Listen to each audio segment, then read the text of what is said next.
আসসালামু আলাইকুম দর্শক, আমন্ত্রণ জানাচ্ছি জাগো স্পোর্টসে। সাথে আছে আমি মারিয়াম হাবিবা।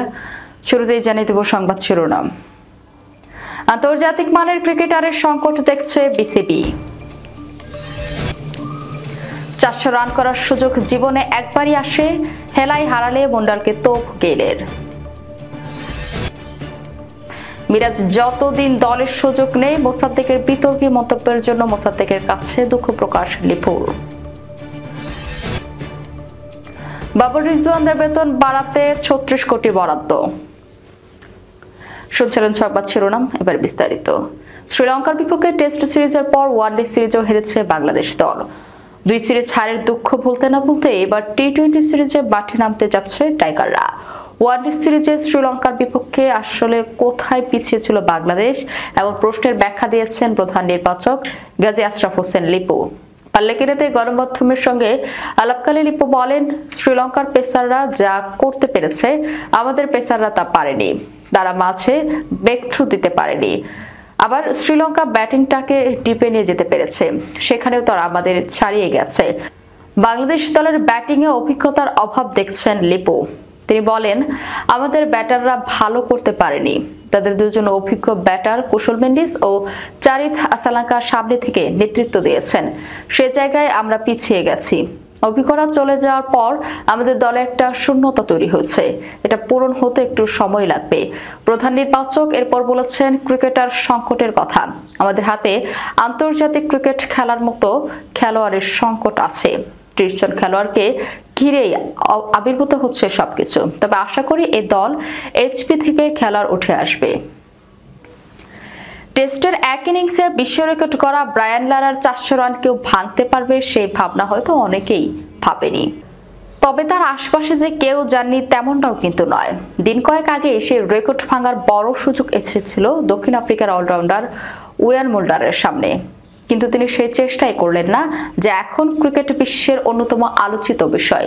মুল্ডার ঠিক করেছেন নাকি ভুল তা নিয়ে দ্বিধা বিভক্ত ক্রিকেট বিশ্ব। কারো মতে ব্রায়ান লারাকে সম্মান জানিয়ে ক্রিকেটীয় মানসিকতা দেখিয়েছেন মুল্ডার, আবার কারো মতে তার উচিত ছিল রেকর্ড করা। দ্বিতীয় মতের পক্ষে ক্যারিবীয় তারকা ক্রিস গেইল, তার মতে ভুল কাজ করেছেন মুল্ডার।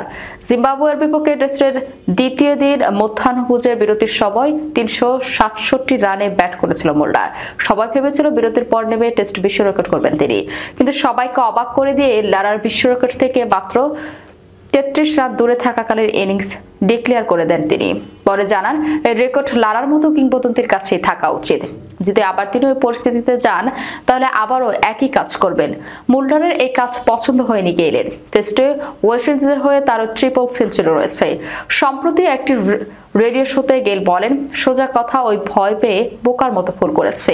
আমি জানি না ও কেন আবার খেলতে চায়নি, ও বিশ্ব রেকর্ড করতো কিনা জানি না, কিন্তু 367 রানে ডিক্লেয়ার করেও জানিয়েছে লারাকে সম্মান দেখাতে এই কাজ করছে। শোনো, জীবনে টেস্টে 400 রান করার সুযোগ একবারই আসে, আর সেটা তুমি হেলায় হারালে।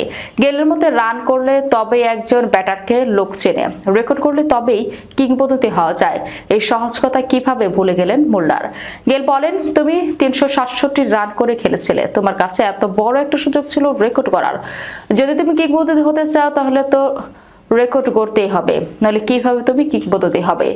লারার মতো বড় নামের সামনে কি কিছুটা হলেও ভয় পেয়ে গিয়েছিলেন মুল্ডার, অন্তত তেমনটাই মনে করছেন গেইল। তিনি বলেন, মুল্ডার যখন আবার 30 রান করতে পারবে সেটাও নিজে বলতে পারবে না, তাই সুযোগ পেলে পুরোপুরি তার সদ্ব্যবহার করা উচিত। মুল্ডার বলেছে, লারার রেকর্ড অক্ষুণ্ণ রাখার জন্য এটা করেছে। আমার মনে হয় ও ভয় পেয়ে গিয়েছিল, কি করবে বুঝতে পেরেই বোকার মতো এই সিদ্ধান্ত নিয়েছে। অনেকে বলছেন, জিম্বাবুয়ের মতো দুর্বল দলের বিপক্ষে 400-র বেশি রান করে লারার রেকর্ড ভাঙতে চাননি মুল্ডার, কারণ লারা ইংল্যান্ডের বিপক্ষে 400 করেছিলেন। গেইলের মতো প্রতিপক্ষকে সেটা ভাবাই উচিত নয়। তিনি বলেন, এই জিম্বাবুয়ের বিরুদ্ধে হয়তো কোনো ম্যাচে মুল্ডার 1 রানও করতে পারবে না, তাই প্রতিপক্ষ গুরুত্বপূর্ণ নয়। যে দেশের বিরুদ্ধে 100 রান করো না কেন, সেটা শতবার হিসেবেই ধরা হবে। কার বিরুদ্ধে করেছো কেউ দেখবে না, সেখানে এত বড় সুযোগ তুমি হাতছাড়া করলে। সবশেষ ঢাকা প্রিমিয়ার লিগে চ্যাম্পিয়ন্স হয় আবাহনী, আর দলটির নেতৃত্বে ছিলেন মোসাদ্দেক হোসেন সৈকত। এমনকি ব্যাট বলে সমান তালে পারফর্ম করে হয়েছিল টুর্নামেন্টের সেরা খেলোয়াড়ও।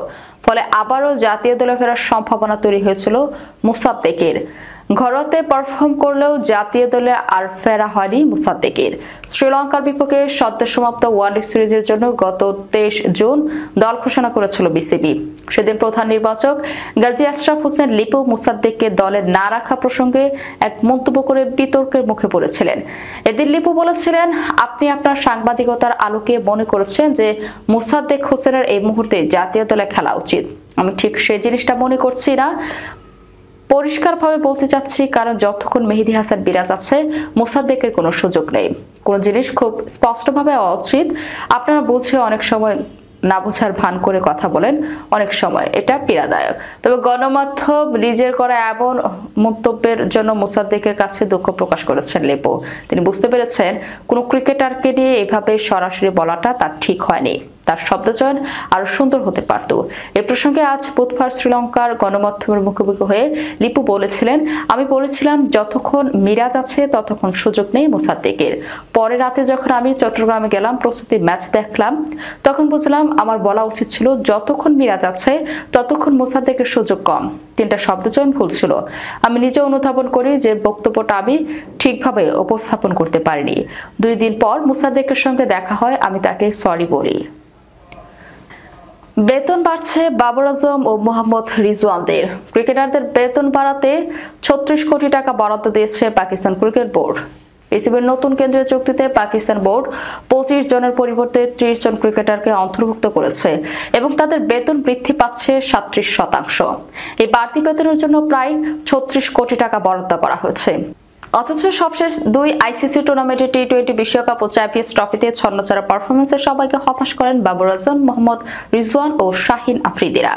2টি টুর্নামেন্টে গ্রুপ পর্ব থেকে বাদ পড়ে পাকিস্তান ক্রিকেট দল। সাম্প্রতিক দ্বিপাক্ষিক সিরিজগুলোতেও আশানুরূপ পারফর্ম করতে পারেনি পাকিস্তান। দেশের মাটিতে বাংলাদেশের কাছে হারের পর ওয়েস্ট ইন্ডিজের সঙ্গে সিরিজ ড্র করেছে বাবর আজমের দল। এমন পরিস্থিতিতেই বোর্ডের এই বেতন বৃদ্ধির সিদ্ধান্ত জন্ম দিয়েছে বিস্ময়ের।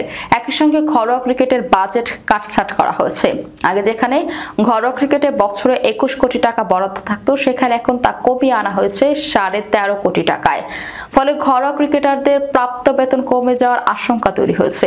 ঘরোয়া পর্যায়ে ব্যবহৃত 12টি মাঠের রক্ষণাবেক্ষণের জন্য বরাদ্দ রাখা হয়েছে 2 কোটি টাকা। পাশাপাশি 3টি আন্তর্জাতিক স্টেডিয়াম লাহোর, করাচি ও রাওয়ালপিন্ডির জন্য আলাদা বাজেট নির্ধারণ করা হয়েছে।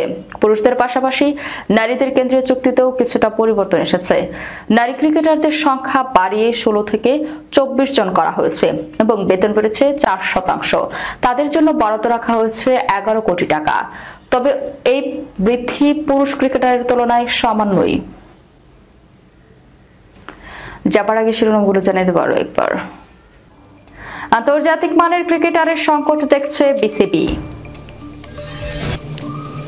400 রান করার সুযোগ জীবনে একবারই আসে, হেলায় হারালে মন্ডলকে তোপ গেলের। মিরাজ যতদিন দলের সুযোগ নেই, মোসাদ্দেকের বিতর্কী মন্তব্যের জন্য মোসাদ্দেকের কাছে দুঃখ প্রকাশ লিপুর। বাবর রিজওয়ানদের বেতন বাড়াতে 36 কোটি বরাদ্দ। এই ছিল এখনকার মতো। পরবর্তী সংবাদ দেখার আমন্ত্রণ রইল। ধন্যবাদ সবাইকে। আল্লাহ হাফেজ।